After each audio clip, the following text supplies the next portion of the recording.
Bonsoir et bienvenue. Merci de nous retrouver ce soir, comme d'habitude, en direct dans le studio de Boursorama pour ce webinaire intitulé PEA et ETF, le combo, le duo gagnant pour investir. Bon, vous savez, tout le bien qu'on pense du PEA chez Boursorama, le plan d'épargne en action, une enveloppe qui permet d'acquérir des actions d'entreprise européennes tout en bénéficiant d'une fiscalité avantageuse sous certaines conditions. Si en plus vous alliez à ces qualités la simplicité, l'accessibilité et les possibilités de diversification des ETF, alors oui, vous êtes en présence d'un duo gagnant.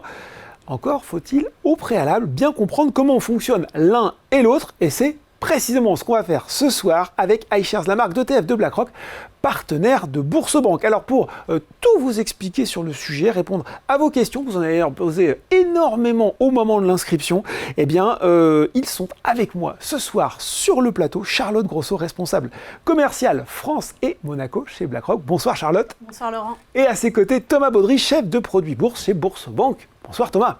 Bonsoir Laurent. Bon, je parlais des questions, vous avez été très nombreux à poser au moment de l'inscription. Bien sûr, vous pouvez continuer à le faire en direct. Vous voyez, la tablette est prête à les recevoir à côté de moi. Je le disais, Thomas, tout ça, ça commence par bien comprendre de quoi on parle. Ce sont des notions qui ne sont pas évidentes pour tout le monde. Et justement, on est là pour bien les expliquer ce soir. Et on va commencer par le début, finalement. Le PEA, hormis le sigle, hormis plan d'épargne en action, comment ça fonctionne? Qu'est-ce que c'est très concrètement? Très bien.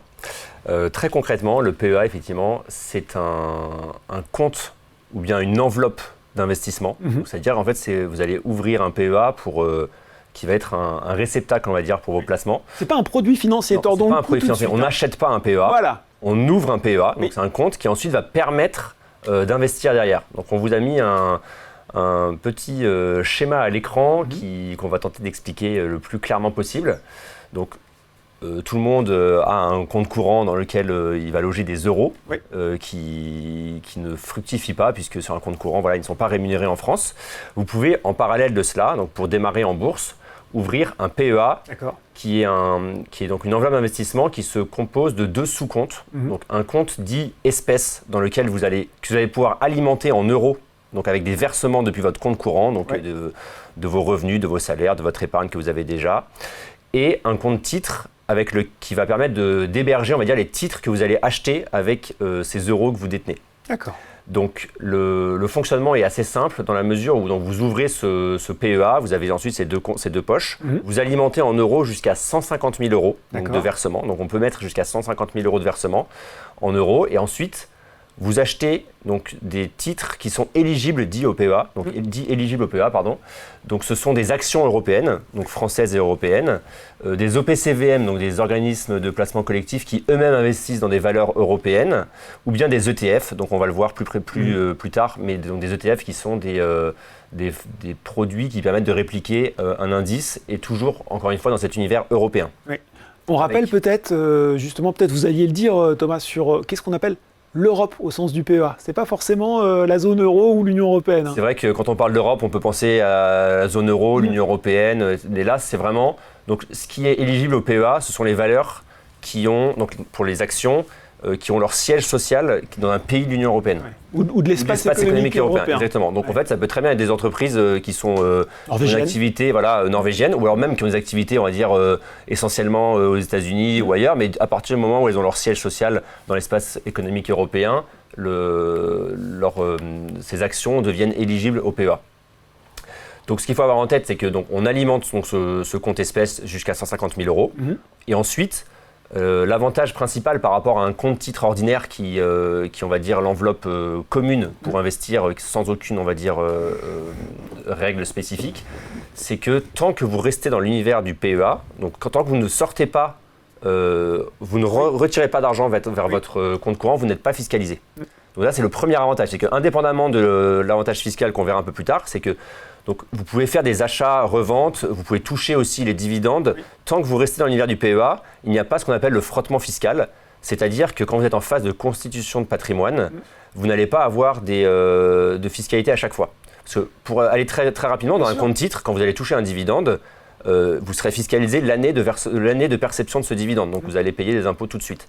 Alors que si vous les avez perçus dans votre PEA, tant que vous restez dans cet univers-là, et ça peut durer des dizaines, vingtaines d'années, si jamais vous êtes sur un horizon très long terme, vous n'aurez pas de froissement fiscal, c'est-à-dire que finalement cet impôt, vous allez pouvoir le réinvestir tant que vous ne sortez pas du PEA. On va être super concret, hein, Thomas, pour ces personnes à côté. Ça veut dire que concrètement, j'achète une action, je la revends, donc je vais toucher des euros de la vente de cette action. Elles vont aller sur finalement le compte espèce de mon PEA. Ça pose pas de problème. C'est uniquement si je décidais de retransférer ces euros sur mon compte courant, où là, ça, c'est pas possible si on veut rester dans le cadre du PEA. C'est Exactement, ça, hein. c'est ça. Donc ça veut dire que en fait, vous ne serez fiscalisé que si vous avez besoin, on va dire, de consommer cet argent. Parce qu'en fait, tant qu'il est sur le compte espèce, vous pouvez réinvestir. Oui. Mais si évidemment vous êtes à un moment où vous avez besoin d'acheter une voiture, une maison, ou tout simplement vous souhaitez jouir de cet argent, c'est qu'à ce moment-là que vous serez fiscalisé au moment où vous revenez sur votre compte courant. C'est ce qu'on explique à l'écran, hein, c'est qu'on a la taxation qui s'opère uniquement au moment de la sortie. Et donc ça, c'est un effet qui est positif dans la mesure où vous pouvez, on va dire, réinvestir vos impôts tant que vous n'êtes pas sorti. Et c'est aussi pour ça qu'on explique que le PEA donc, a un plafond de versement de 150 000 euros, mais un plafond de valorisation qui, lui, est illimité. Puisque si vous faites des placements, on va dire, qui sont judicieux, on souhaite à tous nos clients, évidemment, donc que les titres que vous achetez, vous arrivez à générer des plus-values, ou bien ces titres vous versent des coupons ou des dividendes, vous allez pouvoir les réinvestir au sein de votre PEA, et donc cette enveloppe ce plafond de 150 000 euros peut se transformer en des valorisations qui sont beaucoup plus élevées si jamais vos performances suivent. Là aussi, exemple très concret, j'en sais rien, je verse 90 000 euros, je suis très bon, et voilà, ça peut arriver, je fais les bons choix. J'ai versé 90 000, mais mon PEA se valorise à hauteur de, on va dire, 170 000 euros. Moi, concrètement, il me reste quand même encore 50 000 à investir, c'est ça? Exactement, c'est ça. Dessus, vous avez toujours la possibilité de réinvestir. Oui. Voilà. Et si donc les titres que vous avez vendus, vous pouvez ensuite effectivement à la fois faire des nouveaux versements donc de 50 000 euros pour atteindre le plafond, et à la fois revendre ces titres sur lesquels vous avez eu des plus-values pour ensuite les réinvestir sur d'autres valeurs. Bon, très clair. On parle peut-être, on disait action de l'espace économique européen, sur les fonds pour qu'ils soient éligibles au PEA, il y a aussi une limite d'investissement au sein de l'Europe, hein. C'est ça, 75%? C'est ça, exactement. C'est que, on va dire, les fonds ont une tolérance que le particulier n'a pas, c'est-à-dire que le fonds peut aller chercher quelques valeurs qui ne sont pas normalement éligibles au PEA, mais à partir du moment où il respecte ce ratio de 75%, l'OPCVM ou l'ETF reste éligible dans le PEA et peut rester, on va dire, logé au sein de cette enveloppe. Bon, ça c'est pour le PEA dans son ensemble, mais le PEA il existe chez Boursorama avec en plus des petits avantages supplémentaires. Exactement. Oui. Parce que, effectivement, on l'a pas dit, mais le PEA donc c'est un produit réglementé. Oui. On va dire c'est un produit d'État, donc les règles sont fixées par l'État. Ce qu'on a décrit ici, ce sont les règles, on va dire, qui ont été fixées par le législateur. Donc le plafond de 150 000 euros, la valorisation, l'univers d'investissement et la fiscalité à la sortie qui est plus attractive au bout de 5 ans.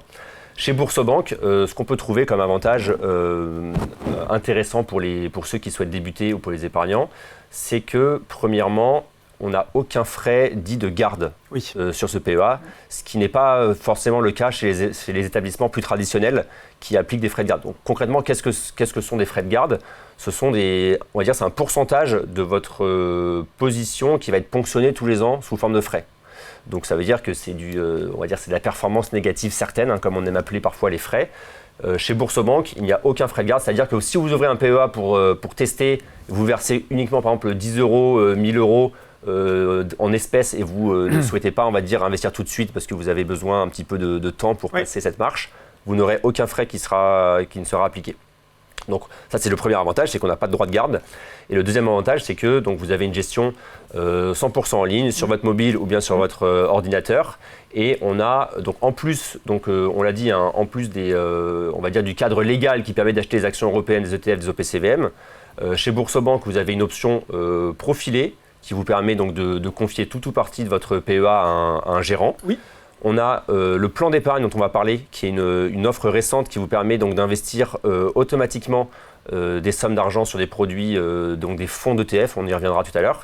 Et surtout, vous avez aussi notre offre Bourse Market avec plus d'une centaine d'OPCVM et plus d'une vingtaine, enfin à peu près une vingtaine d'ETF qui seront disponibles sans aucun frais de courtage à l'achat. Oui. Puisque, on l'a dit, pour acheter des valeurs mobilières, généralement, il y en a des frais de courtage qui s'appliquent. Là, on a une sélection de produits sur lesquels on ne pratique aucun frais de courtage, donc à l'achat, donc on peut acheter ces valeurs sans payer de frais supplémentaires. Bon, j'espère que vous êtes affûtés ce soir, Thomas, Charlotte, parce que la tablette déborde déjà de questions. Alors, on va en prendre certaines.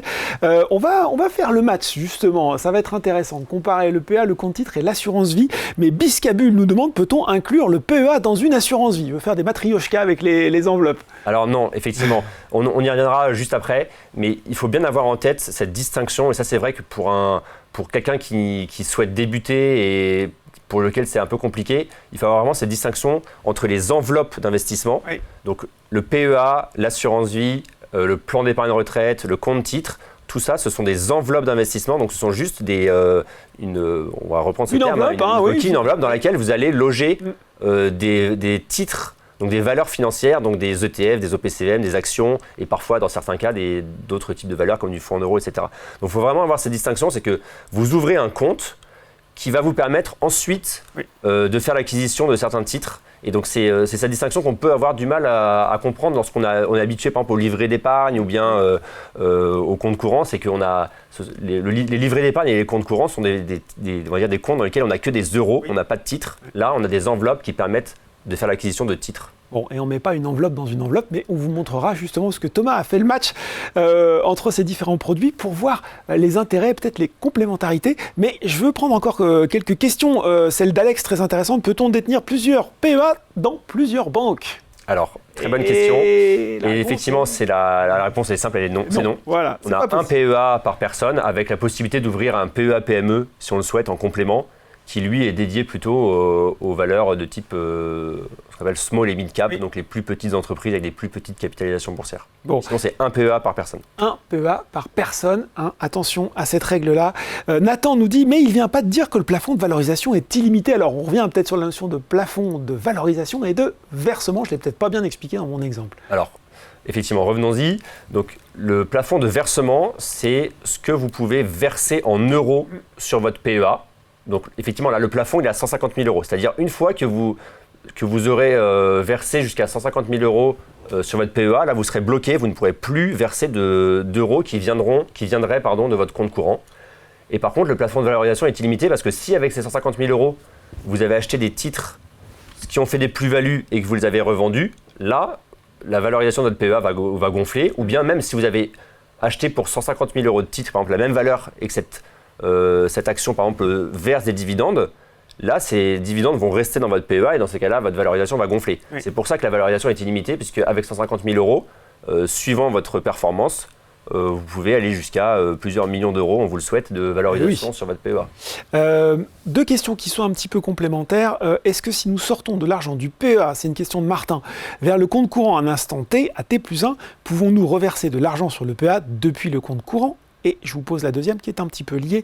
De Bucks17, existe-t-il des cas particuliers où un retrait avant les 5 ans sur un PEA peut être effectué sans entraîner de fiscalité? Alors attention, là aussi, soyons bien précis sur ces notions. Déjà, est-ce que ces mouvements intérieur-extérieur PEA, il faut tout de suite être très clair là-dessus? Alors déjà, il faut être très clair, c'est que l'horizon d'investissement du PEA, c'est le long terme. Donc, généralement, on n'ouvre pas un PEA pour le clôturer au bout d'un an ou deux. La bourse, les valeurs mobilières sont plutôt un univers d'investissement qui s'apprécie sur le long terme. Donc, ce n'est pas forcément quelque chose de recommandé de clôturer trop tôt. Mais donc, la réponse, c'est qu'un retrait au bout de 5 ans entraîne une taxation à 30% et une clôture du produit. Et un retrait après 5 ans entraîne une taxation à 17,2%, mais pas de clôture du produit. C'est-à-dire qu'après 5 ans, vous pouvez faire des retraits, ça ne vous empêche pas ensuite de réalimenter et de continuer à faire vivre le PEA. C'est pour ça qu'on dit souvent qu'il faut prendre date le plus tôt possible sur votre PEA pour justement commencer à faire courir le compteur des 5 ans et arriver le plus vite possible, on va dire, après 5 ans pour avoir une plus grande flexibilité dans ce que vous pouvez faire sur votre PEA. Mais soyons très clairs, retrait, on reprend cet exemple, vers le compte courant avant les 5 ans, c'est clôture. Et c'est taxation automatique. Et c'est taxation La question, automatique. c'était aussi de dire qu'il n'y avait pas de... Est-ce qu'il y avait une exonération de taxation? Dans tous les cas... Il n'y a pas d'exception. Voilà. Bon, pas d'exception sur le sujet. On va avancer. Vous inquiétez pas. On va prendre... Il y en a qui continuent à tomber, mais on va les traiter. On va faire justement ce match pour bien comprendre l'intérêt des différentes enveloppes, le PEA contre ce qu'on appelle le CTO dans le jargon, c'est pas beau, le compte titre ordinaire et l'assurance vie. Alliés, adversaires, plutôt alliés, on va dire. C'est ça. En fait, c'est deux enveloppes qui sont complémentaires. Ce qu'il faut avoir en tête, c'est qu'effectivement, pour un débutant qui dispose d'un compte courant et qui dispose uniquement de livrets, donc ce qui est aussi, ce qui est malheureusement le cas de beaucoup, on va dire, d'épargnants français qui n'ont pas encore, on va dire, passé le cap de l'investissement en dehors des livrets réglementés ou non réglementés, c'est que le PEA, l'assurance vie et le compte titre sont finalement trois enveloppes assez complémentaires. Donc on a recensé ici certaines des spécificités de ces différentes enveloppes d'investissement, on le redit. Ce qu'il faut avoir en tête, c'est que le PEA, on l'a dit, c'est un PEA par personne maximum, alors que les assurances vie et les comptes titres, vous pouvez en avoir autant que vous voulez. Donc on va dire autant ouvrir le PEA que vous pouvez ouvrir, c'est-à-dire, ça c'est déjà la première recommandation. Le plafond de versement, il n'existe que sur le PEA. Sur une assurance vie ou un compte titre, on va dire c'est illimité en termes de versement. Après, jusqu'à 150 000 euros, on a déjà le temps de voir venir. C'est une belle somme qui peut nous permettre d'alimenter ce compte. Et on va dire la limite, principale du PEA, ça va être son univers d'investissement. Puisque l'univers d'investissement du PEA se limite aux actions au PCVM et ETF européens. Alors que sur une assurance vie, donc en plus de ces valeurs-là, vous allez avoir ce qu'on appelle le fonds en euros, qui est un produit garanti, mais aussi vous allez pouvoir investir dans des valeurs immobilières ou bien dans d'autres types de valeurs comme des infrastructures, du non-coté, etc. Et dans un compte titre, alors là, vous allez pouvoir avoir quasiment toutes les classes d'actifs possibles, des produits de bourse et notamment aussi maintenant des ETN crypto-monnaies. Donc c'est ce genre de produits qu'on peut mettre dans un compte titre, qu'on peut mettre dans un PEA. Et puis des valeurs internationales en Europe, ça aussi c'est l'avantage du compte. Des valeurs américaines ou bien d'autres continents. Donc ce qu'il faut avoir en tête avec le PEA, c'est qu'à partir du moment où vous souhaitez investir sur des actions ou des valeurs qui sont éligibles sur le PEA, c'est très souvent la bonne recommandation, c'est d'aller sur le PEA, puisque on continue avec les distinctions, mais donc le PEA c'est une enveloppe qui n'a pas de frais de garde ou pas de frais d'enveloppe, contrairement à ce qui peut exister sur l'assurance vie. Donc si une valeur sur laquelle vous souhaitez vous investir est éligible au PEA, souvent la recommandation ça va être d'aller vers le PEA. En revanche, si votre objectif principal est un objectif de transmission, là l'assurance vie va avoir tout son sens, puisque on est, alors on va pas faire tout un paragraphe sur on fera un autre webinaire sur l'assurance vie. On va dire, voilà, l'assurance vie, c'est vrai que l'avantage particulier, c'est la transmission, mais quand vous êtes, imaginons, vous êtes jeune, vous êtes en phase de constitution de patrimoine et vous pouvez investir dans des actions ou des valeurs européennes, là, il faut vraiment privilégier le PEA. C'est là que ça sera le plus efficace en matière... C'est la meilleure enveloppe. C'est la plus efficace en matière de frais et en matière de fiscalité, puisque on le voit, et on le verra en plus juste après, ce que vous pouvez gagner avec votre PEA qui a plus de 5 ans, ça fait partie on va dire, des euros qui sont les moins taxés en France de tous les types de revenus confondus. Donc si vous le pouvez, privilégiez le PEA, faites courir le délai de 5 ans et lorsque vous investissez sur des valeurs qui sont éligibles, privilégiez le PEA par rapport à d'autres types de produits. On va passer justement à cette fiscalité parce qu'elle est bien sûr importante, on est en France, mais quand même quelques questions parce que ça tombe, c'est incroyable. Primel nous demande, c'est un PEA par personne ou par famille, c'est-à-dire est-ce que dans un couple marié, chacun peut avoir son PEA? Chacun peut avoir son PEA. Oui, tout à fait, chacun peut avoir son PEA. On bascule sur cette question de Vincent qui nous demande, y a-t-il une durée de vie du PEA au-delà des 5 ans? Non. Le PEA peut durer autant de temps que vous le souhaitez. On peut le clôturer et sinon il s'arrête au décès du détenteur. Vous pouvez garder votre PEA toute la vie, il n'y a pas de problème. Un petit point sur la taxation. Kevin nous demande, la taxation se fait-elle sur la valorisation du retrait ou sur les plus-values? Alors, sur les plus-values évidemment. Si vous faites 150 000 euros de versement et que vous retirez 100 000 euros parce que votre PEA a fait des moins-values, vous ne serez évidemment pas taxé. C'est uniquement sur les gains que vous effectuez. Question de Sacha, si je transfère mon... Parfait, vous répondez synthétiquement parce que j'ai plein de questions, c'est nickel. Si je transfère mon PEA d'une autre banque, est-ce que je garde, ça c'est une question très importante, la date d'ouverture de mon PEA dans l'autre établissement ou est-ce qu'on prend la date de transfert pour compter 5 ans ou plus pour la fiscalité? Ce sera un petit peu vache. C'est une excellente question. Ouais. Je vais prendre un tout petit peu plus de temps là-dessus parce qu'effectivement c'est très important cette notion-là. C'est la date évidemment d'ouverture du PEA qui compte et c'est pour ça que c'est aussi très intéressant de pouvoir transférer son PEA. Parce que aujourd'hui, beaucoup de Français ont des PEA qui ont été ouverts dans des banques traditionnelles avec des frais importants et qui n'ont pas forcément utilisé et qui se disent, lorsqu'ils se lancent dans l'investissement, je veux ouvrir un PEA dans un établissement en ligne, mais... mince, on est déjà un et puis je vais perdre mon antériorité fiscale. Etc. Ouais. Donc, ce qu'il faut savoir, c'est que le PEA est un produit qui est transférable. Donc, c'est un processus chez BoursoBank qui est très simple parce qu'on a un service de mobilité bourse. J'en profite, je vous coupe 2 secondes, c'était une question de DM. J'ai un PEA dans une banque traditionnelle, peut-on faire un transfert? Si oui, comment et sous quelles conditions? Voilà. Alors, très bien, on va répondre à cette question. Donc, chez BoursoBank, on a un service de mobilité bourse qui vous permet donc de transférer assez facilement votre PEA. Alors, c'est un processus qui va être un peu long parce que suivant les établissements d'origine et aussi la nature des titres que vous détenez, c'est un processus qui est plus ou moins compliqué. Complexe, oui. Ce qu'il faut avoir en tête, c'est que donc si vous avez un PEA qui est vraiment totalement liquide, on va dire qu'avec des euros, des titres on va dire classiques, ça sera assez simple. Si vous avez par exemple je pense notamment aux banques mutualistes, des parts sociales de banques mutualistes ou bien des valeurs non cotées, etc. Là, ce sera un peu plus complexe. Le conseil, c'est plutôt de solder ses positions avant de transférer. Et je donne une petite astuce pour les clients. Parfois, il y a des clients de banques traditionnelles qui souhaitent transférer leur PEA et qui n'y arrivent pas parce qu'ils n'arrivent pas à obtenir l'IBAN de ce PEA. Oui. Ça, c'est quelque chose qui est parfois compliqué dans certaines banques traditionnelles. On dit même qu'il n'y a pas d'IBAN. Voilà, on vous dit qu'il n'y a pas d'IBAN ou bien l'IBAN est introuvable. Alors, chez BoursoBank, l'IBAN, il est très clair, donc vous pouvez le trouver très facilement. Mais donc, si jamais votre établissement fait de la rétention d'IBAN, ce qui vous empêche, parce que c'est vraiment, nous, on a besoin de l'IBAN pour transférer un PEA. Il y a un service qui a été mis en place par les autorités depuis le début de l'année qui vous permet donc d'avoir un accès à ce qu'on appelle le fichier FICOBA, donc le fichier des comptes bancaires qui recense tous les produits. Et donc là, vous faites une demande donc depuis votre espace impôt.gouv et vous allez avoir la liste de tous les comptes bancaires dont vous êtes détenteur. Et comme le PEA est un compte bancaire, vous allez pouvoir récupérer votre IBAN directement depuis le service sur impôt.gouv. Et ça marche super bien, c'est très très rapide pour le coup, ça vaut le coup d'en faire de la pub.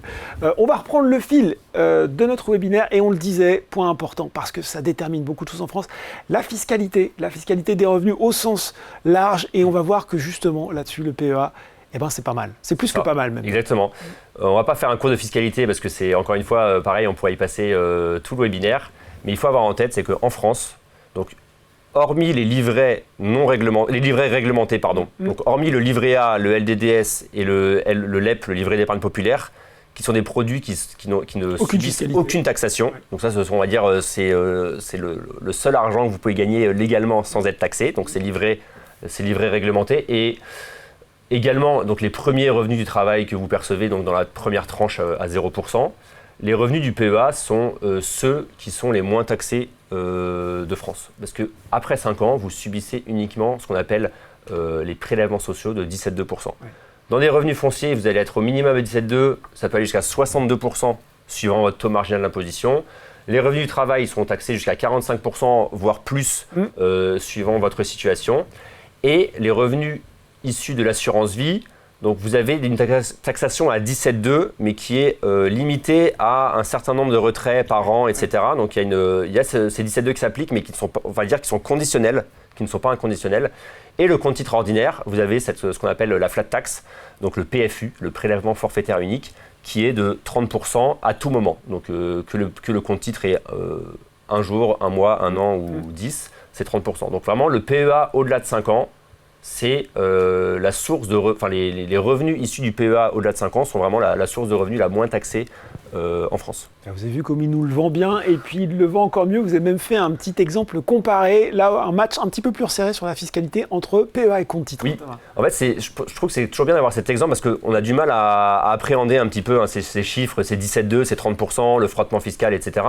Mais ce qu'il faut avoir en tête, c'est qu'évidemment vous avez une valeur, on va dire par exemple du CAC 40, puisque le CAC 40 c'est éligible au PEA, que vous achetez en compte titre ordinaire ou que vous achetez en PEA, hein, si la performance du produit, bon, c'est une performance importante, hein, la performance brute du produit est de 100%, vous, votre performance nette de fiscalité, après retrait, elle va être de 82,8 sur un PEA et de 70% sur un CTO. Hein. Donc ça veut dire que cette illustration, elle a deux intérêts. Hein. C'est de savoir que donc, entre deux produits qui seraient éligibles, un produit qui serait éligible dans les deux enveloppes, privilégier le PEA.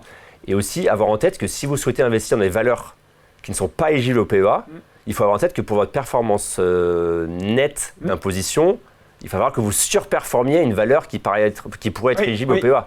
Donc il faut aussi avoir ce schéma en tête. Par exemple, on peut avoir des convictions très fortes sur des valeurs qui sont non éligibles, mais avoir en tête qu'on aura toujours, on va dire, le biais fiscal. Ce coût fiscal plus important. Donc il faudra faire une performance encore plus importante qu'un équivalent éligible en PEA pour avoir une performance nette qui soit équivalente ou supérieure. Bon, voilà pour les grandes lignes du PEA. Bien sûr, s'il y a quelque chose qui n'est pas clair, continuez à nous poser vos questions. Il faut quand même, on maîtrise un petit peu. Allez, le fonctionnement, on dit que c'est important de prendre l'as, sauf que si on ne l'utilise pas, ça ne sert pas à grand-chose au final.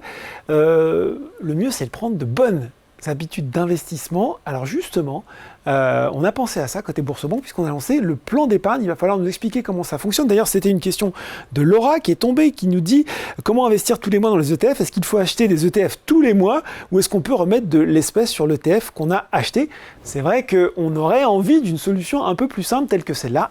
Et bien justement, c'est ce qu'on propose. Exactement. Ouais. Effectivement, c'est une problématique qui peut exister dans l'univers de la bourse, donc la capacité de faire de l'investissement programmé. Ça existe en assurance vie depuis toujours ou dans le plan d'épargne retraite, mais en bourse, c'est toujours un peu plus compliqué. Donc on a créé il y a peu donc, le plan d'épargne qui s'adresse plus particulièrement effectivement aux personnes débutantes ou bien qui ne souhaitent pas forcément passer beaucoup de temps sur ces choses-là, mais qui, on va dire, qui est accessible à tous. En synthèse, le plan d'épargne, donc c'est un service d'investissement qui va vous permettre d'investir de 10 à 300 euros tous les mois. Donc c'est totalement modulable. Vous pouvez augmenter, baisser la mensualité comme vous le souhaitez sur 7 produits, donc des fonds d'ETF, donc des produits qui sont donc 4 produits géographiques, donc avec une exposition monde, États-Unis, Europe et France, et 3 produits thématiques. Sur une thématique climat, une thématique santé, une thématique technologique, avec bientôt une 4e thématique qui arrivera dans les prochains jours sur le luxe. Donc vous avez ces 7 produits que vous pouvez panacher comme vous le souhaitez. Hein. Vous pouvez être 10 euros sur l'un, 20 euros sur l'autre, 300 euros uniquement sur l'un. Et donc l'intérêt ces produits, pardon, là, je vous coupe, ils sont tous éligibles au PEA ou ça dépend des produits? Non, justement, ils sont tous éligibles au PEA. C'est vrai qu'on n'en a pas parlé, mais effectivement, il y a des produits monde et États-Unis qui sont éligibles au PEA. On y reviendra juste après sur le fonctionnement des ETF. On a eu des questions d'ailleurs, hein, notamment forcément. les ETF synthétiques, mais on y reviendra juste après. Il faut juste rester en idée que voilà, les 7 produits dont on a parlé produits sont éligibles au PEA. Donc si vous pouvez le faire en PEA, c'est aussi bien de privilégier cette enveloppe dans la mesure du possible. Et donc, on a des versements programmés qui tombent tous les 10 du mois. Donc voilà, on a cette date fixe à laquelle les ordres vont passer. Et les frais, il faut en parler, hein, on est sur du 0,59% tout compris. Donc c'est-à-dire, ça inclut donc, les frais de gestion du produit, puisqu'il y en a certains. Et ça inclut ces frais-là, mais ce sont les seuls frais que vous allez payer. Il n'y aura pas de droit de garde additionnel, il n'y aura pas de frais de courtage, notamment, comme on peut en avoir sur d'autres produits. Et l'avantage principal de ce produit, c'est la simplicité. Vous le faites en quelques clics sur votre mobile, vous le mettez en place. Et puis aussi, il faut avoir en tête que ça permet, je pense que c'est quelque chose de très important, ça permet de dépassionner l'investissement et on va dire, de s'extraire un peu de... Voilà, quand je dis dépassionné, c'est, on va dire, de... Je regarde les marchés, ça monte, je suis content, ça baisse, j'ai peur, je suis tenté de tout vendre. C'est éliminer, on va dire, le risque psychologique qui peut exister. Parce que c'est vrai, quand on démarre en bourse, alors on peut avoir, suivant les cas, suivant les moments où on démarre, on peut avoir des périodes d'euphorie, très vite ça va monter, ou alors très vite ça va baisser, au contraire des périodes, on va dire, on pense à ce qui s'est passé récemment, un choc terrible en début d'année avec les droits de douane annoncés par Donald Trump. Là, si vous paniquez, vous vendez tout, alors qu'il y a un rebond quasiment qui va nous ramener au niveau équivalent qui s'opère dans les semaines qui suivent. C'est ça, on voit souvent le risque qu'on peut prendre. Hein. Les meilleures séances suivent les moins bonnes, et puis on a aussi cette idée peut-être... on va se connecter trop souvent, on va voir son PEA dans le rouge, on va arrêter d'investir. Parce qu'on va se dire, on ne va pas passer d'ordre le mois prochain. Avec ce système-là, en fait, vous dépassionnez l'investissement et puis vous limitez ce qu'on appelle le risque de vouloir timer le marché. Donc, timer le marché, c'est penser qu'on va être nous tout seuls, on va être plus performants on va trouver les bons points d'entrée, les bons points de sortie. Et évidemment, le mieux c'est de pouvoir faire ça, mais on voit que c'est extrêmement difficile et que même parfois les meilleurs gérants n'y arrivent pas. Donc avec le plan d'épargne, tous les 10 du mois, quoi qu'il arrive, votre ordre passe. Et puis parfois, effectivement, ça aurait été mieux qu'il passe le 8 ou le 12, mais on va dire sur le long terme, on voit que les effets donc, de timer le marché sont quand même plutôt... les tentatives de timer le marché sont plutôt compliquées, difficiles. Donc il vaut mieux, on va dire, automatiser cela. Et ça permet, une fois qu'on a mis en place le plan d'épargne, de plus trop y réfléchir. Ce qui ne veut pas dire qu'on ne peut pas changer, on ne peut pas arrêter, on ne peut pas augmenter sa mise. Mais en tout cas, une fois que c'est en place, on n'a plus besoin donc, de réfléchir et de passer son ordre tous les mois et donc de se discipliner, on va dire, à passer un ordre tous les mois si on souhaite investir régulièrement. Si je souris, Thomas, c'est pas du tout parce que je vous trouve drôle, je vous trouve très intéressant. C'est le pseudo de nos clients. On a Pigeon Plumé, j'adore, qui nous dit: faut-il ouvrir un PEA avant de souscrire? Je vous pose parce que plein de questions sur le plan d'épargne. Faut-il ouvrir un PEA avant de souscrire au plan d'épargne? On y accède comment au plan d'épargne sur l'appli Boursebank, nous demande Tazi. Wilfried, concernant le plan de frais de gestion de 0,59%, sont à l'achat ou est-ce que c'est périodique? Et Julien nous demande si on fait appel au produit plan d'épargne, peut-on en parallèle et toujours dans le même PEA faire d'autres investissements au coup par coup? Ça fait beaucoup de questions, vous les rappellerai si on oublie encore. C'est ça, on va essayer de répondre, donc je commence par la dernière. Allez. Donc oui, le plan d'épargne, c'est un service de votre PEA. Oui. Donc vous pouvez très bien continuer à faire votre marché, vous pouvez avoir des titres vifs à côté, vous pouvez avoir du cash à côté, etc. évidemment. Le PEA, ça va être un service d'investissement et qui cohabite, on va dire, avec le reste de vos investissements. Ça, c'est tout à fait possible. Sur les frais. Les frais. Alors les 0,59%, ce sont des frais tout compris par an. Donc en fait, sont prélevés sur la valeur du produit au fur et à mesure du temps. C'est-à-dire, concrètement, c'est pas exactement ça, mais pour simplifier. Allez, on va simplifier. Vous aurez un 365e de ces 0,59% qui sera prélevé tous les jours. D'accord. Sur la valeur du produit. Donc il n'y a pas à aucun moment vous allez être facturé de quoi que ce soit. En fait, ça vient impacter la performance du produit. Donc on va dire c'est invisible pour le client dans la mesure où il n'y a pas de facturation qui s'applique, le client doit payer. Que j'ai bien compris, donc tous les mois, 12 mois, à la fin, donc j'aurai mes 0,59 sur les versements que j'ai fait sur l'année, et donc ce sera divisé par jour civil. Voilà, qui auront été lissés, et donc si le produit sur lequel vous avez investi a fait 10% on va dire de performance brute, et bien finalement votre performance nette elle sera de 10% moins 0,59. Voilà. J'ai tout compris. Tazi nous dit, alors oui, comment est-ce qu'on y accède à votre plan d'épargne sur l'appli Boursebank? Sur l'appli, nous demande-t-il. Sur l'application, de toute façon, c'est un produit qui est exclusivement sur le mobile. Donc, on y accède depuis la rubrique bourse, plan d'épargne, tout simplement. Et si vous avez un PEA, on va vous proposer d'ouvrir un PEA ou un compte titre si vous n'en avez pas dans le parcours. Si vous avez déjà votre PEA, vous y accédez dans vos services du PEA. Et sinon, vous avez un parcours très simple qui vous permet en même temps d'ouvrir votre PEA et de faire vos premiers investissements sur le plan d'épargne. Bon, d'ailleurs, on peut peut-être montrer la slide parce que ouvrir ce plan d'épargne, c'est très rapide, c'est tout en ligne. Oui, c'est extrêmement simple. En fait, tout est sur votre mobile, ça se fait en quelques étapes. Donc, on vous demande quand même au préalable un petit questionnaire, puisqu'on est sur des produits. Donc, la réglementation nous oblige, on va dire, à vous poser quelques questions. Et puis aussi, c'est toujours bien de comprendre un peu mieux sur quoi on va investir. C'est quand même important. Donc, il y a un questionnaire assez simple qui nous permet de s'assurer que vous avez bien compris le produit quand même, parce qu'on rappelle, on reste quand même sur des valeurs boursières, donc on a un risque de fluctuation à la hausse mais aussi à la baisse, donc ce n'est pas des produits qui sont garantis. Une fois que vous avez validé ce questionnaire, vous choisissez le montant à investir, donc entre 10 € et 300 €. Vous choisissez les produits sur lesquels vous souhaitez investir, donc les 4 produits géographiques ou bien les 3 produits thématiques ou bien un panachage de ces 4 produits. Et ensuite, vous choisissez le compte sur lequel vous souhaitez le mettre, donc l'enveloppe, donc soit le PEA, soit le compte titre. Et puis ensuite, c'est fait. Vous n'avez plus rien à faire. Et tous les 10 du mois, l'investissement l'ordre va passer et donc votre position va s'incrémenter donc du montant que vous avez choisi à partir le 10 de chaque mois. Bon, on remercie Charlotte qui a été d'une patience d'ange parce qu'il y a eu énormément de questions, mais il faut qu'on passe à la suite parce qu'on l'a dit, duo gagnant, le PEA, on a expliqué le plan d'épargne. Il faut qu'on parle maintenant des ETF. Bonne idée, à condition de savoir ce que c'est. Comprendre, on a eu cette question, hein, qu'est-ce qu'un ETF? C'est quelque chose qui s'est démocratisé, mais c'est pas encore évident pour tout le monde. Charlotte, l'occasion de faire une grande leçon de rappel. Absolument, et c'était très bien de pouvoir poser un petit peu les bases. On a bien posé les bases, là. Hein. Maintenant, on va pouvoir regarder qu'est-ce qu'on peut mettre dans son PEA. Oui. Et on peut, comme tu l'as dit Thomas, mettre des actions, mais aussi des ETF qui ne sont pas finalement des instruments qui vont s'apparenter un petit peu. Alors on me dit en régie, actions. Charlotte, que vous avez fait bouger un petit peu votre micro. Oui. Faut remettre un petit peu. Alors on va le remettre. On va pas vous entendre, ce si serait on dommage. entend, c'est un petit peu mieux. Voilà. Et effectivement, on va regarder un petit peu la différence. Quitte à le remonter un petit Voilà, peu. des ETF. C'est normal. Voilà, c'est normal. Par rapport à des actions. Alors, si on reprend le principe d'un ETF, dites-moi si c'est bon en régie. Ça me On semble m'entend bien. Ils nous diront sinon. Parfait. Ah, il est content. Donc si on regarde maintenant ce que c'est qu'un ETF, déjà 3 lettres, ETF, Exchange Traded Fund, ça veut dire fonds coté en bourse.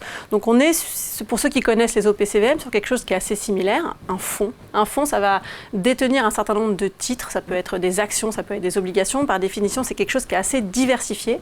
On retrouve parfois des dizaines, voire des centaines ou des milliers de titres. Donc voilà, un fonds qui est coté en bourse. Exchange Traded, ça veut dire coté en bourse, et donc qui va pouvoir s'acheter, se revendre un peu sur le même principe qu'une action. Donc c'est la différence avec une OPCVM classique qu'on peut acheter une fois par jour. L'ETF, lui, on peut suivre sa performance en temps réel, on peut l'acheter plusieurs fois par jour. Il y a cette transparence sur la valorisation de la même façon que Simplicité aussi. Hein. Simplicité. Ouais. Alors, si on regarde maintenant les principaux avantages des ETF, c'est qu'ils vont vous permettre de répliquer la performance d'un indice. On ne peut pas acheter directement un indice. Si vous voulez, par exemple, vous exposer au marché américain avec le S&P 500, ce n'est pas possible d'acheter directement le S&P 500. Je peux, mais il faut que j'achète 500 titres, quoi. Voilà. Ou alors, l'alternative, ce serait effectivement de pouvoir acheter les 500 titres un par un de cet indice qui, effectivement, est très chronophage, compliqué, avec des frais de transaction. Il y en a qui valent un peu cher en plus. Hein, il y en a parfois sur des valorisations assez élevées. L'ETF va vous offrir cette simplicité. Il va vous permettre de répliquer la performance de l'indice et donc d'accéder en une seule transaction à la performance de ces 500 valeurs. Après, il y a différents modes de réplication et on pourra y revenir. Mais je pense que l'un des principaux atouts, c'est déjà cette simplicité. Une transaction, j'accède à 500 valeurs. Charlotte, qu'on soit là aussi très clair, quand on parle de réplication de la performance de l'indice, ça veut dire que moyennant les frais de gestion dont on va parler, et puis peut-être des aspects un peu plus techniques dont vous pourrez nous parler éventuellement, là aussi pour simplifier, grosso modo, si j'ai un ETF sur le CAC 40, que le CAC 40 fait plus 1, mon ETF fera plus 1. C'est ça, hein, à la base, le principe de l'ETF. Voilà, exactement. Ouais. Le principe de l'ETF, c'est de répliquer le plus fidèlement possible cette performance. Alors, l'émetteur de l'ETF, le fournisseur, va pouvoir le faire de différentes manières. Il existe donc 2 types de réplication pour simplifier. Hein. Il y a ce qu'on appelle la réplication physique, où là, nous allons acheter les 500 valeurs du S&P 500. Donc, si vous êtes investisseur de cet ETF, je prends l'exemple du iShares S&P 500 UCITS ETF. Eh bien, si vous allez sur la page du produit, vous pourrez voir que vous détenez les 500 valeurs. D'accord. Dans un autre cas, vous avez ce qu'on appelle la réplication synthétique. Et là, la promesse est un petit peu différente. En fait, la promesse de l'ETF, c'est de vous fournir la performance. En revanche, vous allez avoir un ETF qui ne détient pas forcément les sous-jacents. Il va détenir un panier de substitution. Et en général, ce qui se passe, c'est qu'il y a une opération de swap qui est faite avec une contrepartie, très souvent une banque, qui va vous fournir la performance de cet indice. Ça va permettre certaines optimisations fiscales, notamment quand on investit sur des régions comme les États-Unis. Donc ça peut avoir cet avantage-là.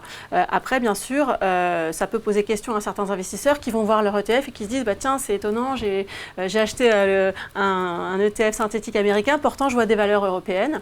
Eh bien, c'est parce que le panier de substitution, lui, peut être investi différemment, mais la performance que vous allez toucher est bien celle de l'indice de référence. Voilà, on est un petit peu plus technique, mais c'est intéressant de le mentionner. Juste pour compléter, effectivement, c'est pour ça qu'on peut mettre, par exemple, dans le plan d'épargne, des produits qui sont des produits qui s'exposent à l'économie mondiale ou à l'économie américaine, parce qu'on l'a dit, hein, le PEA, c'est uniquement les valeurs européennes. Et on va dire, là, pour les produits synthétiques, le panier de substitution sera composé de valeurs européennes. Donc c'est ce qui permet d'avoir cette exposition américaine au monde au sein du PEA, bien que le PEA n'autorise que des valeurs européennes. L'ingénierie financière S&P, c'était une question aussi de pigeon plumé. Un PEA Bourse Banque égale uniquement des valeurs européennes, pas de possibilité de prendre un ETF US. Bah si. En fait, voilà, on peut le faire. Je pense qu'on y reviendra quand on Et on y reviendra parce que qu'effectivement, c'est possible de diversifier son PEA en dehors de juste la zone européenne. XRIS nous disait, finalement, l'ETF, c'est une manière de ne pas mettre tous ses œufs dans le même panier. Bah oui, on le dit souvent. Hein. Je trouve que c'est une excellente métaphore. C'est parfait comme produit pour mettre le pied à l'étrier, pour commencer à investir en bourse. On y reviendra quand on parlera un petit peu de quelles sont les manières de se constituer un PEA un petit peu diversifié, équilibré, vous verrez qu'il y a plein d'ETF qui permettent d'investir dans son PEA et de prendre une exposition bien plus large que simplement acheter telle ou telle action européenne. En un seul clic, vous accédez à toutes ces valeurs. Ce qui est intéressant de voir aussi, c'est que vous avez la transparence en temps réel de vos investissements. Et en plus de ça, les ETF ont cette particularité, c'est qu'ils sont très attractifs en termes de coûts. Oui. Les frais de transaction sont dans l'ETF et puis j'ai envie de dire d'un point de vue aussi comparatif, ils sont souvent moins chers que les fonds traditionnels, entre 7 à 10 fois moins chers pour un ETF en moyenne. Et on sait que les frais, c'est aussi ce qui dégrade la performance. Donc, Et particulièrement sur le long terme. Ouais. Et donc c'est un instrument qui est extrêmement démocratique. Le dernier point, c'est que, et je trouve ça intéressant de le rappeler, c'est que lorsqu'on investit en ETF, peu importe le montant, on va payer les mêmes frais de gestion. Donc que l'on soit un investisseur institutionnel qui met 100 millions ou bien un jeune étudiant qui commence à investir 50 euros même par mois. Tarif pour tout le monde. Même frais pour tout le monde, donc produit extrêmement démocratique. Bon, produit très démocratique. Là aussi, si vous n'avez pas tout compris, si vous voulez revenir sur certaines caractéristiques, certaines particularités de l'ETF, n'hésitez pas à poser vos questions. Maintenant, forcément, que vous nous avez intéressés sur le produit, on a envie de savoir ce qu'on peut mettre en portefeuille dans notre PEA. Combien d'ETF? Quelle gamme? Alors on peut faire un petit zoom, si vous voulez, sur la gamme iShares éligible au PEA. Donc sans surprise, vous allez retrouver un certain nombre d'indices européens. Donc les premières lignes, MSCI EMU SRI UCITS ou MSCI EMU EMI Screen. On a le droit de se dire, Charlotte, que c'est parfois un peu barbare les noms. On a le droit entre nous. Alors ce ne sont pas les noms de BlackRock, les noms des fournisseurs d'indices, mais je suis d'accord avec vous, il faut parfois une clé de lecture. Bon. En l'occurrence, là on parle vraiment d'exposition au marché des actions européennes, tout simplement. Et vraiment, je vous invite, si vous avez un doute, à aller sur la page de Boursorama ou de la page d'iShares. C'est très bien expliqué. La transparence est là. En quelques clics, vous pouvez accéder au panier de sous-jacent, vous pouvez accéder au prospectus. Donc, assez simple, finalement, d'avoir une fiche technique descriptive du produit. Donc, et puis, on est là aussi pour faire la revue ensemble. Donc, les deux premières lignes, vous voyez, on est sur des produits qui sont vraiment exposés directement à la zone européenne. Une exposition géographique. On a aussi au sein de la gamme des expositions sectorielles. Donc par exemple pour quelqu'un qui veut jouer la technologie européenne, c'est possible, c'est le 3e ETF, MSCI Europe Information Technology Sector UCITS ETF. Et là vous allez accéder à l'ensemble des sociétés cotées d'un certain niveau de capitalisation, c'est plutôt des grandes entreprises, mais qui sont dans le secteur de la technologie de l'information. On voit qu'il y a l'automobile aussi. Vous avez le secteur de l'automobile qui est présent dans la gamme. Vous avez aussi des expositions pays. On retrouve par exemple tout ce qui est MSCI France. Oui. Et là, c'est les 60 premières entreprises françaises. Donc, excellente façon d'investir dans son économie locale. Un petit peu plus large que le CAC 40, c'est pas mal. Voilà, tout à fait. Vous avez également le marché allemand avec le iShares MDAX UCITS ETF. Donc là, c'est pour ceux qui veulent s'exposer au marché allemand.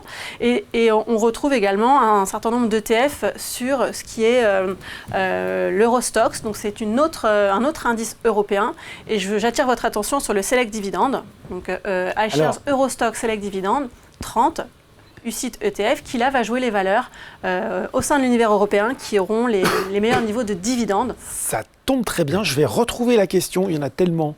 On entend souvent les gens parler de leurs investissements dans Air Liquide, dans toutes ces sociétés qui payent des dividendes. Donc vous pouvez le faire à titre d'actionnariat individuel dans une action, mais vous pouvez aussi le faire via un ETF qui va favoriser justement les entreprises qui sont, je dirais, les mieux disantes en termes de paiement de dividendes. Ça y est, je viens de retrouver Julien. Thomas a parlé de dividendes, le PEA donne donc accès à des produits financiers qui versent des dividendes de façon récurrente, ou bien s'agit-il seulement de plus-value au moment de la revente des actions? Question pour vous deux d'ailleurs, parce que finalement, comment ça gère donc, on se dit souvent, donc, sur les ETF, on touche des dividendes, ils ne disparaissent pas comme ça dans la nature. Et peut-être pour commencer, parce que ça complétera ta partie, on peut faire le choix de recevoir ces dividendes ou bien de les réinvestir. Oui.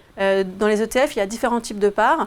Il y a ce qu'on appelle les parts distribuantes, où là, vous percevez votre dividende et vous pouvez le réutiliser pour l'investir sur autre chose. Ou, donc il tombe sur mon compte espèce, Charlotte ? Sur votre compte, voilà. Alors, si on le fait sur un compte titre, par exemple, ça cristallise de la fiscalité. Oui. C'est un peu différent en PEA et je te laisserai en parler.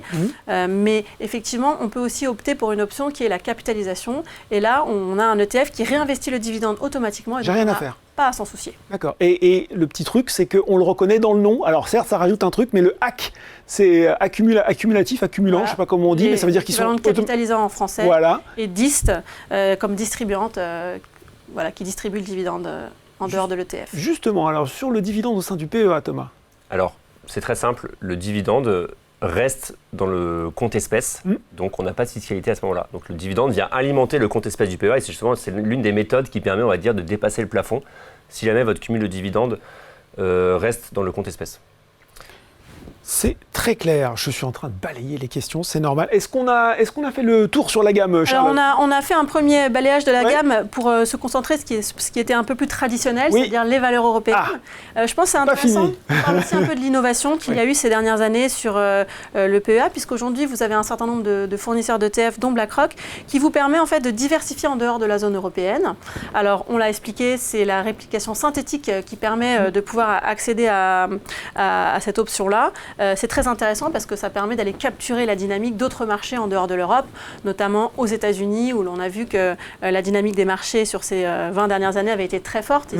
Ils ont été pendant longtemps, enfin, ils sont encore la locomotive de la croissance mondiale et une bonne façon d'aller chercher un peu de diversification. Donc, on peut citer par exemple le nouveau-né de notre gamme WPEA, qui est un ETF que nous avons lancé l'année dernière, qui permet en fait de s'exposer à l'indice Core MSCI World, donc l'indice qui regroupe en fait les 1400 premières sociétés mondiales en termes de capitalisation. Et donc cet ETF WPEA vous permet d'accéder en un seul clic à plus de 1400 sociétés. Il a un frais de gestion aujourd'hui de 25 points de base et il est éligible au PEA, donc il peut rentrer dans cette enveloppe en vous offrant la dynamique des actions mondiales. Alors 25 points de base, c'est 0,25%, pour ceux qui comme moi sont allergiques aux points de base. C'est intéressant de mentionner que cet ETF, on parlait de plan d'épargne tout à l'heure, c'est un phénomène qui, dans d'autres pays un peu plus avancés que nous en matière d'investissement financier, c'est un des ETF les plus plébiscités aujourd'hui par les investisseurs européens. Si l'on regarde du côté de l'Allemagne ou notamment des pays du Nord, où les plans d'épargne en ETF sont déjà présents depuis quelques années, ils ont pris cette habitude de pouvoir investir régulièrement des montants sur des ETF. Eh bien, on s'aperçoit qu'une grande majorité des flux vont vers cet ETF parce que c'est l'un des plus diversifiés de sa catégorie. Bon, on n'a pas bien fait le boulot puisque Divine nous dit « Je n'ai pas compris la différence entre un ETF capitalisant et distribuant. Est-ce que vous pouvez réexpliquer » Bien sûr qu'on va réexpliquer. Donc, lorsqu'on regarde des ETF qui investissent sur les actions, il peut y avoir au sein de ce panier d'actions certaines qui vont détacher des dividendes pour leurs actionnaires. À ce moment-là, deux options sont possibles. Soit le dividende va être distribué à l'investisseur, dans le cas des parts distribuantes, soit le fournisseur de l'ETF comme BlackRock réinvestit automatiquement ce dividende dans l'ETF pour acheter des nouvelles actions de l'indice. Et donc, ce sont les parts capitalisantes. L'intérêt aussi, lorsqu'on réinvestit les dividendes, c'est de bénéficier de l'effet boule de neige, des intérêts composés sur la durée. Et donc, vous allez encore améliorer votre performance à long terme. Bon. D'ailleurs, ce n'est pas une règle absolue, mais souvent, on conseille, lorsque vous êtes en phase d'accumulation de patrimoine, de privilégier les parts capitalisantes. Et par contre, lorsque vous êtes en phase de consommation, c'est-à-dire si vous souhaitez, on va dire, dépenser les gains que vous avez, là, plutôt privilégier les parts distribuantes. Mais on va dire, l'articulation entre les deux se fait souvent suivant votre horizon d'investissement, si vous êtes en phase de capitalisation ou bien si vous êtes en phase de consommation. Et Sophie nous demande, pouvez-vous reprendre la mention AC et 10 ? Où est-elle visible ? Elle est visible, Sophie, dans le nom de l'ETF, souvent à la fin d'ailleurs, alors c'est un très en parenthèse. Oui, effectivement, quand on regarde le tableau, on ne l'a pas forcément indiqué parce que ça rallongeait encore le nom. Mais sur le site Bourso Market, tout est vraiment labellisé dans les détails, donc vous aurez facilement accès à cette information. Voilà, donc c'est un petit peu rébarbatif, mais une fois qu'on a appris à lire un petit peu les différents aspects, on s'y retrouve bien. Regardez, vous verrez, c'est souvent à la fin, entre parenthèses, vous aurez un AC ou un 10 qui vous indiquera la nature des ETF. Pigeon Plumé, il est en forme, nous demande, est-ce que BoursoBank indique la performance des ETF présentée sur 5, 10 ou 15 ans ? On peut retrouver la performance des ETF, effectivement, la variation depuis le début de l'année, à la journée. Ce qu'on appelle nos fiches valeurs. Exactement.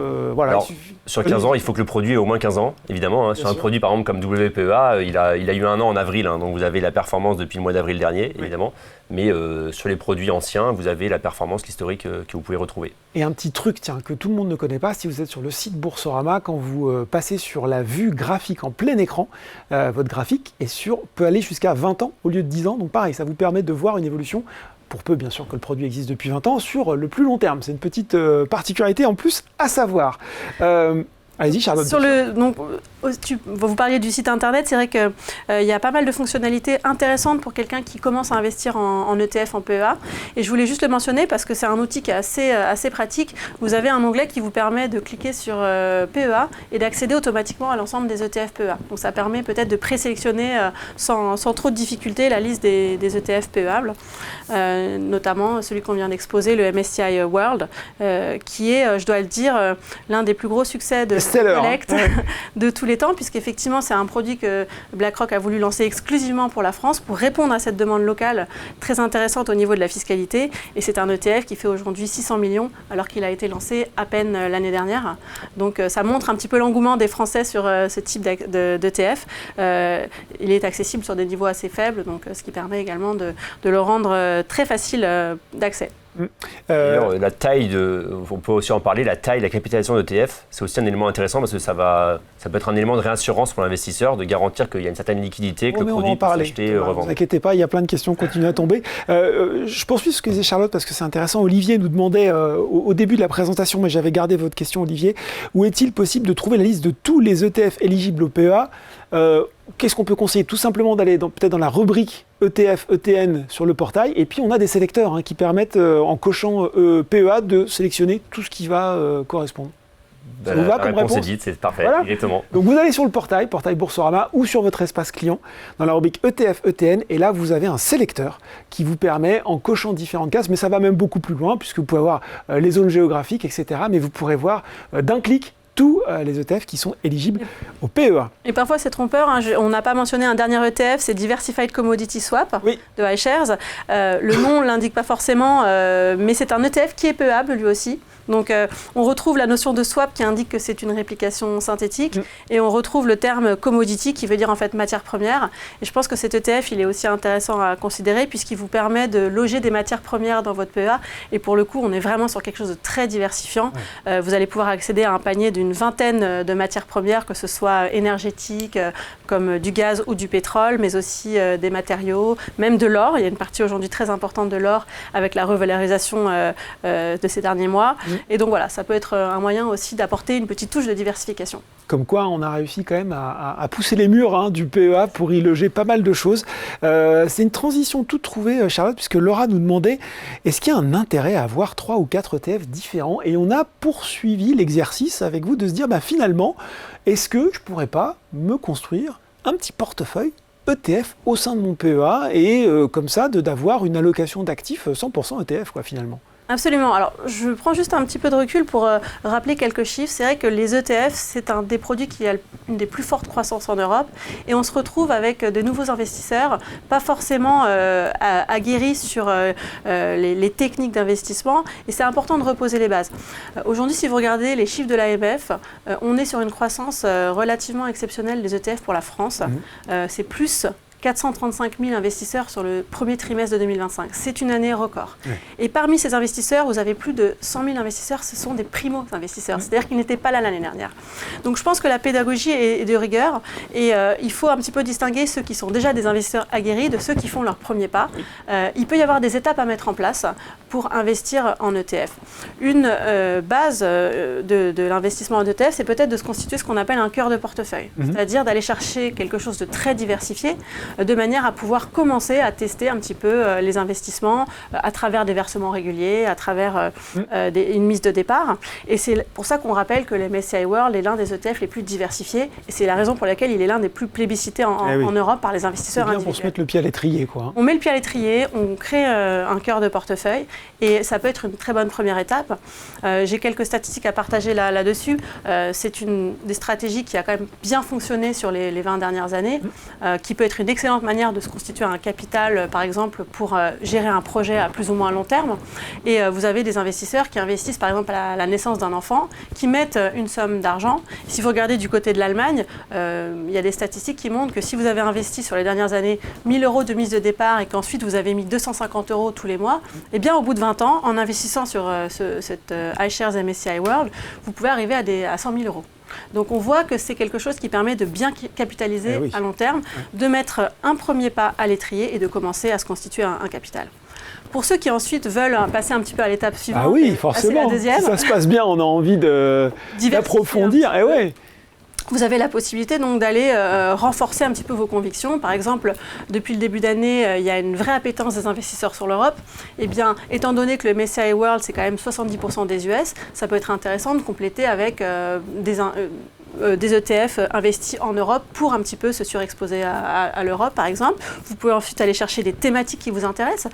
J'aime bien la métaphore de dire que le MSCI World, c'est un peu votre vaisseau amiral qui vous donne la direction de la performance. Et ensuite, vous pouvez aller chercher des courants ascendants, plus ou moins rapides, en allant chercher des thématiques porteuses et jouer de manière un petit peu plus tactique lorsqu'on commence un petit peu à être plus à l'aise et à être un peu plus aguerri sur les marchés financiers. Bon, et là justement, donc on voit sur ces slides pas mal de possibilités finalement de panacher un petit peu et puis de se construire comme ça une allocation d'actifs, un portefeuille avec des ETF. C'est ce qu'on appelle l'allocation cœur satellite, qui peut être une bonne première manière de mettre le pied à l'étrier. Bon, Laurent G, je vous promets, c'est pas moi. Rappelez-moi le nom de l'ETF matière première. On redonne son nom. Alors, c'est le iShares Diversified Commodity Swap UCITS ETF. Bon, et ben voilà, nom complet. On peut peut-être même réafficher la slide de cette gamme à l'écran parce que c'est vrai que ça peut être intéressant d'avoir les références. Est-ce qu'on a tout dit sur ce portefeuille ETF qu'on peut se faire sur le PEA, Charlotte? Toujours rappeler qu'effectivement, la performance passée que vous pouvez voir sur un ETF ne présage pas forcément des performances futures. Oui. Et puis que c'est important d'avoir une bonne vision d'ensemble parce qu'il est possible que vous ayez déjà des titres vifs. Alors attention à ne pas avoir ce qu'on appelle des trop grandes concentrations. Vous achetez un ETF et vous avez déjà des actions. Oui. Ce qu'on appelle double down sur certaines expositions. Pas dupliquer certaines expositions. Voilà, toujours garder cette approche holistique de son portefeuille pour être sûr de rester bien diversifié. Bon, voilà. On rappelle peut-être aussi, parce qu'on veut faire le job complètement, est-ce qu'il y a des risques sur les ETF, à part celui que vous avez dit, le plus évident, celui de risque de perte en capital, qu'il faut rappeler, un ETF ça peut baisser, vous pouvez perdre de l'argent. Est-ce qu'il y en a d'autres, Charlotte? C'est ce qui a été évoqué, vous êtes sur un produit qui finalement réplique la performance de son sous-jacent, son indice. Donc si vous êtes sur un ETF action, vous allez avoir les mêmes risques que les actions.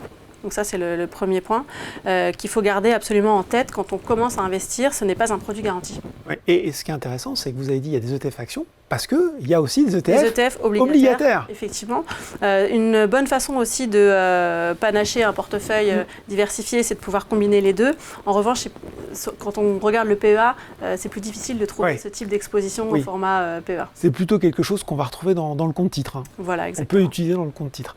Bon, alors les questions n'ont pas arrêté pendant que vous parliez. Alors, on va les traiter et priorité à celles qui sont posées bien sûr en direct. Gauthier nous dit, si je comprends bien, quand on récupère la valorisation mais toujours dans le PEA, donc j'imagine qu'on a vendu un titre, il va sur le compte espèce, il appelle ça de l'épargne euro, mais c'est le compte espèce. Cette épargne a-t-elle une valorisation? Est-ce qu'elle me fait gagner de l'argent ou mieux vaut le réinvestir? Il veut savoir si son compte espèce, en gros, est rémunéré sur le PEA.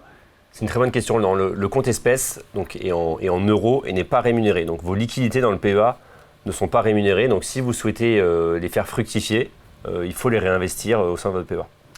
Cisco qui nous dit, sans le plan épargne, l'investissement doit se faire régulièrement ou peut-on le faire quand on veut et quand on peut? Alors, le plan d'épargne vous permet de le faire automatiquement, régulièrement, tous les mois. Mais en dehors du plan d'épargne, vous pouvez traiter quand vous le voulez lorsque les marchés sont ouverts, c'est-à-dire du lundi au vendredi de 9h à 17h30 à peu près.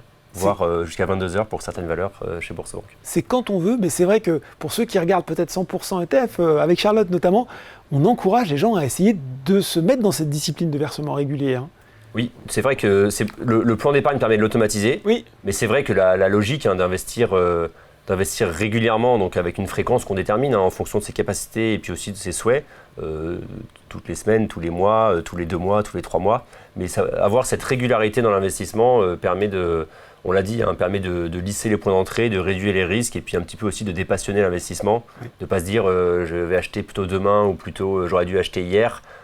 Finalement, investir tout le temps, c'est forcément le moment de trouver un bon point d'entrée. C'est ça. Ça ne pose plus le problème. Papineau nous disait, si on achète le même ETF sur plusieurs mois, question très concrète, et cela fera plusieurs lignes ou c'est une seule qui augmentera sa valeur? Alors ça va être une seule ligne qui va augmenter sa valeur, effectivement. Et donc là, votre performance, elle sera moyennée en fonction de votre des quantités qui seront entrées à tel ou tel moment. est très clair. Guillaume, je m'étonne de ne pas avoir vu cette question, mais je pense qu'elle résume peut-être plusieurs questions. Des ETF sur le Bitcoin existent aux États-Unis. Y en a-t-il en France éligibles au PEA? Vous avez une réponse à me fournir. Il y a deux réponses à fournir. Oui. La réponse, c'est il existe des ETP sur le Bitcoin. Donc, c'est la grande famille des Exchange Traded Products qui va avoir notamment les ETF parmi eux, mais aussi les ETC et les ETN. Donc, N, c'est pour notes. Voilà. Et commodities, Exchange Traded Commodities avec notamment des ETP qui investissent sur des matières premières comme l'or, où vous avez vraiment la détention de l'or. C'est un peu technique. Pour l'investisseur final, ça change, dans les conditions normales d'utilisation, ça ne change pas grand-chose, Charlotte. Oui, sur le principe, je pense qu'on reste exactement sur le même principe. La différence, c'est que les sous-jacents sont physiques. Oui. Dans le cas du Bitcoin, nous détenons vraiment le Bitcoin sur une plateforme qui s'appelle Coinbase. Mais ça vous permet effectivement, dans le même registre qu'un ETF classique, de pouvoir vous exposer à la performance du Bitcoin. Bon, si j'ai bien suivi, il y a donc un ETN qui fait partie de la grande famille des ETP Bitcoin qui a été lancé par iShares. Est-ce qu'il serait disponible par hasard, je ne sais pas, Thomas, sur Boursorama? Alors, il est disponible chez Boursorama, donc il est négociable. Vous avez, vous l'avez dit, la catégorie ETF, on a aussi donc des ETN qui sont négociables. En revanche, ces produits ne sont pas éligibles au PEA. On ne peut pas faire la passe de 2, là, hop. Voilà, non, ça ne rentre pas dans la catégorie donc, des actions européennes, et il n'y a pas de swap qui sont possibles. Donc, vous pouvez vous exposer à ce produit, donc à investir sur ce produit chez Boursorama via votre compte titre ordinaire. Romain nous demande, lorsqu'on passe un ordre sur l'application Boursorama, comment reconnaître un ETF par rapport à une action classique? Eh bien, vous avez un sélecteur de fonds en fait, qui vous permet de choisir soit les actions, soit les ETF. Donc en fait, lorsque vous allez choisir vos valeurs, elles vont être catégorisées actions ou ETF selon le cas. Et souvent, l'indication dans l'action, vous avez le nom de la société. L'ETF, le nom va souvent avoir le nom de l'émetteur en premier, donc iShares pour notre partenaire ici présent, avec ensuite l'indice qui est suivi. Mais on vous l'avez dit, sur le portail et sur l'application, vous avez un sélecteur de fonds qui vous permet un sélecteur de valeurs en fait, qui vous permet très finement de choisir vos valeurs, donc sélectionner soit des ETF, soit des actions. Déjà, aller dans la rubrique dédiée vous permet de limiter ce risque. Et puis, il y a un moyen un petit peu plus technique, c'est d'utiliser le code ISIN, qui est un numéro d'identification unique des différents instruments financiers. Et là, vous serez sûr, vous le repérez sur le site de l'émetteur ou également sur Boursorama, là, vous serez sûr de ne pas faire d'erreur. Mais c'est vrai que c'est une question intéressante. Question un peu pointue d'Arnaud, je ne sais pas si je vais vous coller là-dessus, Thomas. Lors d'un transfert de pair entre deux établissements, que deviennent les actions ou autres produits détenus? Sont-ils transférés aussi, vendus? Qu'est-ce qui leur arrive aux actifs qu'on a dans le cadre du PEA? Dans le cas d'un transfert, comme son nom l'indique, les valeurs sont transférées dans le nouveau PEA. Donc toutes les valeurs que vous détenez dans votre PEA d'origine vont suivre le parcours de transfert pour arriver dans le PEA d'arrivée. D'accord. La seule, on l'a dit, mais on le redit, la seule spécificité, c'est qu'il y a certains types de valeurs. Par exemple, si vous avez des valeurs des actions non cotées, ou bien souvent, je le répète parce que la majorité des PEA en France sont détenus dans les banques mutualistes. Donc souvent, dans les banques mutualistes, vous avez des parts sociales de ces banques mutualistes. Là, les transferts sont plus compliqués parce que c'est des valeurs qui se négocient au sein de ces banques. Donc, les valeurs sont transférées, on va dire, par défaut. Après, vous avez des cas spécifiques particuliers qui peuvent rendre ce transfert compliqué ou impossible. Et dans ces cas-là, il vaut mieux solder ces valeurs avant de faire votre transfert. Bon, parfait. Je vais vous demander d'être encore plus synthétique, Thomas, mais si vous êtes parfait, parce que je vois déjà l'heure qui tourne, mais il y a encore pas mal de questions. J'aimerais qu'on prenne le temps d'y répondre. Très rapidement, XRIS nous dit pas de PEA pour les mineurs pour prendre date? Malheureusement, non. Le PEA est accessible à partir de 18 ans. Donc, le jour des 18 ans de votre enfant ou le jour de vos 18 ans, voilà un beau cadeau d'anniversaire. Offrez-vous un PEA, c'est à partir de 18 ans. Bon, pas juste le PEA, peut-être quelques actions pour mettre dessus ou quelques ETF, bien sûr. Romain nous dit, est-ce que le PEA peut être mis en gestion, piloté ou délégué? Oui, il y a cette option qui existe chez Boursorama. En fait, chez Boursorama, vous pouvez tout faire. Vous pouvez être 100% donc en gestion libre, faire votre marché entre actions et ETF. Vous pouvez faire 100% en gestion profilée, on a un service. Vous pouvez faire 100% en PEA, en plan d'épargne. Vous pouvez ou panacher les trois, comme vous le souhaitez. Pierre, qui est incollable sur la gamme de Boursorama, qu'on va l'embaucher, nous dit quelle différence entre un CEFP et un PEA piloté? Alors le CEFP, c'est un produit d'épargne profilée qui est dans une enveloppe compte-titre, alors que le PEA profilé va être un service on va dire, d'épargne profilée dans le PEA. Donc c'est l'enveloppe sous-jacente. Simple, basique, comme on dirait. L'éclaireur, en 2 mots, c'est quoi l'offre Bourse Market? Bourse Market, c'est toute une gamme de produits qui est accessible sans frais de courtage à l'achat. Donc on a des ETF de notre partenaire iShares, mais également des OPCVM de plusieurs sociétés de gestion et des produits de bourse et d'autres classes d'actifs. Et là aussi, sur le portail Boursorama, si vous regardez bien, il y a un petit bandeau bleu tout en haut qui vous détaille l'offre Bourse Market. Si vous cliquez, vous allez avoir la petite page qui présente tout et les différents produits qui sont au sein de cette offre. Il y a des ETF, il y a des OPCVM, il y a des produits de bourse et vous pouvez voir tout bien expliqué. Allez sur le portail. Je fais un petit peu de pub pour Boursorama. C'est normal.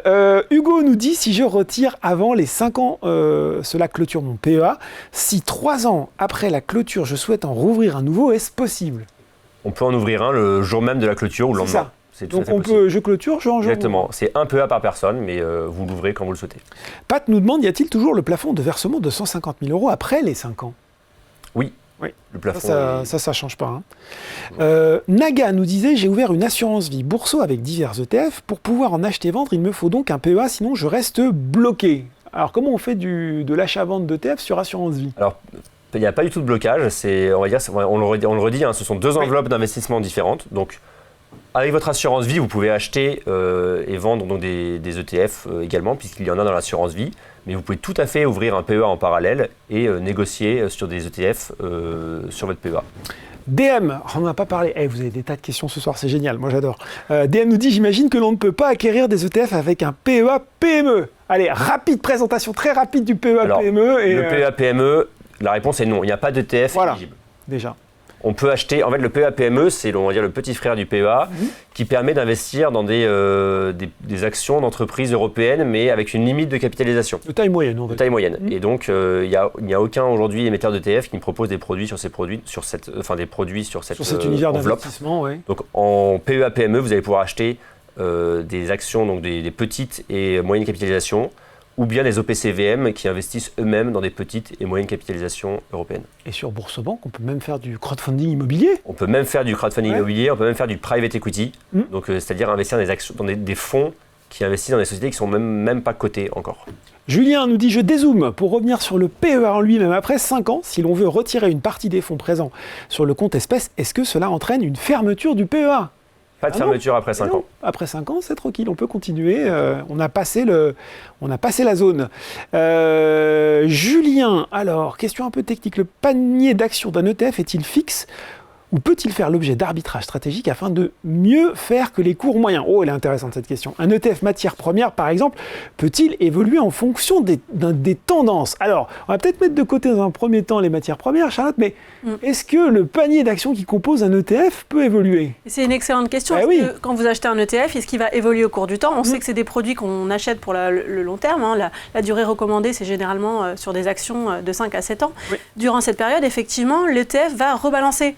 En fait, l'ETF est toujours le reflet des composantes de son indice. C'est ça. Et l'indice, lui, quand on prend par exemple l'exemple du S&P 500, finalement, ce sont les 500 premières entreprises américaines. Et ces valorisations, ces capitalisations d'entreprises, elles varient avec le temps. Elles varient même parfois énormément sur des décennies. On le voit des fois avec ces graphiques qui montrent l'évolution des capitalisations des plus grosses capitalisations. Bien sûr, parce qu'elles sont finalement le reflet de l'économie de ce pays. Si on prend l'exemple du S&P 500, je trouve qu'il est assez parlant. Sur les 20 dernières années, le top 5 de cette ETF est très différent. En 2005, c'était principalement des valeurs dans l'énergie, c'était ExxonMobil, General Electric, vous aviez déjà du Microsoft, vous aviez des financières comme Citigroup, Pfizer sur la santé qui étaient vraiment dans le top 5. Si vous regardez aujourd'hui le même indice, ce sont davantage les Microsoft, Nvidia, Apple, les Amazon et les Meta. Donc ça reflète vraiment cette transition vers une économie beaucoup plus digitale. Donc oui, les ETF rebalancent et en fait, ils sont une excellente façon de suivre aussi l'évolution de l'économie de cette région. Eh oui, je ne sais pas s'il nous regarde ce soir, mais c'est une question de Kamel aussi. Les investissements uniquement en ETF est-il réellement stratégique et plus pertinent que de détenir des titres vifs ? Les ETF sont-ils auto-nettoyants ? C'est rigolo cette formule, dans le sens où les sous-jacents qui ne performent pas sont automatiquement remplacés par d'autres plus performants au fil du temps. C'est ce qu'on vient de voir. Plus l'entreprise en fait croît en taille, plus sa capitalisation boursière augmente et plus sa représentation dans l'indice sera grande. Et inversement, c'est pour ça qu'on se retrouve à avoir des indices qui rebalancent parfois très fortement sur plusieurs décennies. Du coup, XRIS nous dit le l'ETF va donc sortir les mauvais élèves pour faire rentrer les meilleurs et viser la croissance continue. Oui, en fait, l'ETF suit l'indice, c'est-à-dire que XRIS, si vous regardez la composition du CAC 40, il y a le comité scientifique des indices qui se réunit, qui sort des valeurs, qui rentre des valeurs.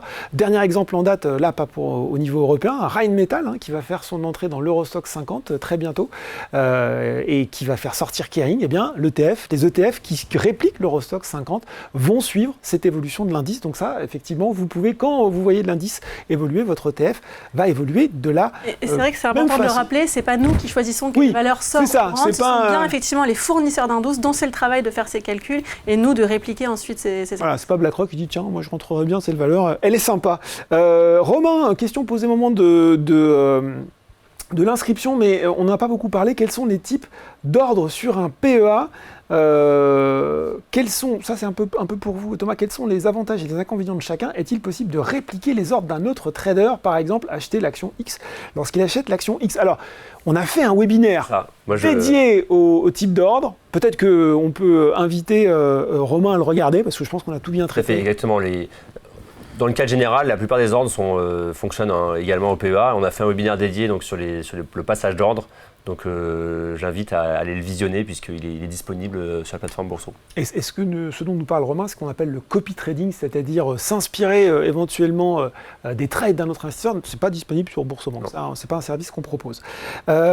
Vous êtes encore en forme pour une petite question poil à gratter, Charlotte? Allez-y. Allez. Question posée au moment de l'inscription par Emery qui dit plusieurs ETF portent sur la même valeur, on va dire le même sous-jacent. Qu'est-ce qui fait qu'un ETF est préférable à un autre? Par exemple, comment déterminer quel ETF est préférable entre un iShares et un Amundi? Je vous avais dit, c'était un peu poil à gratter.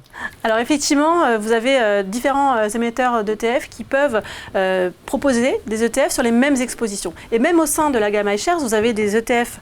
Je prends l'exemple du monde souvent, mais c'est parce qu'il est assez parlant. Vous avez plusieurs ETF sur le monde avec des réplications synthétiques, physiques, qui peuvent varier. Donc première chose et première question à se poser, c'est est-ce que mon émetteur sur cet indice a choisi une réplication physique ou synthétique? On le disait, ça peut avoir des implications en termes de fiscalité, en termes d'efficience de la réplication.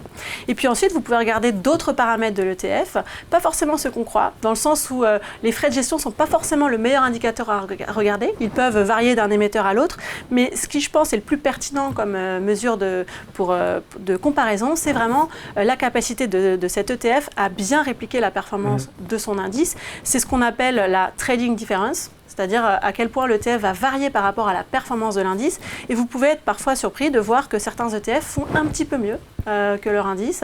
C'est possible dans le cas où certains émetteurs pratiquent le prêt de titres sur leurs ETF. C'est le cas par exemple de notre ETF MSCI Core World UCITS, qui en fait, grâce au prêt de titres, va pouvoir générer des revenus. La grande majorité de ces revenus sont reversés à l'investisseur de l'ETF. Une partie est conservée par BlackRock pour la gestion opérationnelle, mais ce qui permet par exemple à l'ETF de faire légèrement mieux que son indice, comme en 2023 où il fait une performance de 23,9 versus 23,8 pour son indice. Même pas. Donc bien regarder ces différentes mesures. Et juste pour compléter, parce que tout ce qui vient d'être dit est totalement vrai, un autre critère aussi pour l'investisseur, ça peut être aussi le prix de la part de l'ETF, puisque suivant les performances passées du produit, le prix de la part, c'est-à-dire le montant à partir duquel vous pouvez investir, et aussi, surtout le multiple d'investissement que vous pouvez avoir, le pas, peut être différent. Donc pour un investisseur qui souhaite investir des petites sommes, il va peut-être devoir privilégier des produits qui ont un prix de part qui est, on va dire, faible. Et à l'inverse, si c'est pas un sujet pour nous, on peut privilégier des produits dont le prix de part est plus élevé, indépendamment de tout ce qui vient d'être dit juste avant. Question, parce qu'effectivement, vous en entendez parler énormément. Le prix de l'or qui a grimpé, l'once d'or qui a été jusqu'à 3 500 $ avant de redescendre un peu autour des 3 000, on doit être 3 400 en ce moment. Est-ce qu'on peut acheter des ETF sur l'or, sur BoursoBank, Thomas? Alors, malheureusement, la réponse est non pour le moment. C'est quelque chose qui est en cours de réflexion, de travail. Donc, c'est pour, on va dire, c'est pour bientôt. Mais les produits, donc, ce ne sera pas des ETF, des ETC plutôt. Donc, C pour commodity, donc matière première. Donc, aujourd'hui, pour s'exposer à l'or, c'est possible de le faire de façon indirecte en achetant donc, des actions du secteur aurifère, donc des valeurs minières, par exemple, mais qui n'ont pas forcément la même performance que la matière première en tant que telle. Mais sur les produits avec une réplication purement sur l'or, c'est quelque chose sur lequel nous travaillons et qui devrait sortir prochainement. Ah, ça travaille. Bon, je ne vous demande pas de date parce qu'après, je vous mets la pression. En régie, ils veulent nous voir partir. Je vois plus de questions. Est-ce qu'on a fait le job? Est-ce qu'on a répondu? J'ai pas l'impression qu'on a répondu toutes parce qu'il y a beaucoup de questions, mais au maximum possible. plus de questions. En tout cas, voilà. Écoutez, déjà, merci à nos 2 experts qui ont été impériaux ce soir pour nous parler du PEA et des ETF. Merci beaucoup à tous les deux. Merci Laurent. Et puis merci de nous avoir suivis. J'espère qu'on vous a un petit peu démystifié. Voilà, à la fois le PEA, les ETF. Vous le savez, bien sûr, ce webinaire sera en replay. Si vous n'avez pas pu tout voir, si vous n'avez pas tout compris, dans les prochains jours, j'espère, sur Boursorama. Vous connaissez la chanson, vous restez encore quelques petits instants après le clap de fin pour remplir un court questionnaire de satisfaction. Merci beaucoup d'avoir été avec nous ce soir. Bonne soirée et à très bientôt.